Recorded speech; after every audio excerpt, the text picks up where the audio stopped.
Hi, I'm Ruth. I'm going to show you how to do binding. I'm going to try and talk really fast this time because it has timed out on me or canceled or something twice. Alright, here's my quilt that I'm going to put binding around. You're going to trim all of your edges so that they're all the same because they were uneven after you got done quilting it. Alright, and there's the raw edge. And then here is the fabric I'm going to use as binding. Use whatever fabric is complementary to your quilt. You'll probably use a half a yard, maybe 3/4 at the most. But you're going to cut it in 2.5-inch strips.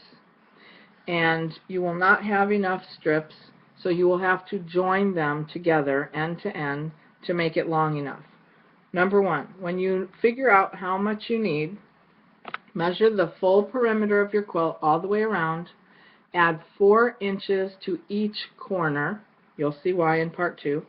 And then add 8 to 10 inches on each end. So that's about 16, 18 inches extra. And you'll need it. Okay? Then you're going to join the ends of all these 2.5-inch wide. And don't skimp on that. Make it 2.5 inches wide. That's standard size, and you'll need every inch of it. Okay, you're not going to join them together like this. It creates too much bulk if you sew it across that way because we're going to fold them. So you're going to turn it right sides together, and you're going to line up the corners, and you're going to put a pin here and a pin down here, and then you're going to sew it across the diagonal from this corner to this corner. And I'm going to stick a pin in just to illustrate sewing from this corner to this corner. And then before you trim off this top, which you will do, go 1/4 inch from your sewing, you're going to open this first to make sure that it looks like you sewed it the correct way. Okay? And it'll be a little straighter than mine is. Mine is just pinned. Anyway, that's how you join your ends. Okay? Please don't try to do it the other way. You will end up with a lot of bulk. Once you have your 250 or 300 inches of binding, you're going to take and fold it in half lengthwise and iron it. Yes, you'll want that crease. Trust me on this. It doesn't take very long. Then when you go to sew your binding on, you're going to first go up about 8 or 10 inches. That's your extra. Start about here. And you're going to sew raw edge to raw edge. Pin the first couple pieces.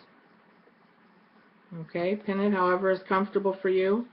Do a little back stitch here and then get going. You're going to sew 1/4 inch down from the edge all the way around. And then when you get done, now I'm not going to do this part right now, but I'm just going to illustrate this really quick because I want to show you these cool clips. When you get done sewing it all the way around, you got your corners done and everything, at the very end, which I didn't talk about in part 3, you're going to flip this folded edge over to the back side, and you're going to hand stitch it down on the back side. Okay, I'm going to try and show you that. Now what I want to tell you is you can pin this, and you can probably come up with a few expletives of your own as you encounter each pin along the way, or you can look for these cool little things that we used to call hair clips back in the 60s, and you can get them and push them on, and they hold it down wonderfully without sticking you.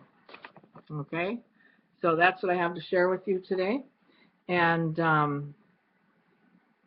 hopefully you got all that. But be sure and take a look at parts 2 and 3. And if you have any questions, feel free to email me. I think my email's on here, or you can put comments down below. Thanks for tuning in. Bye-bye.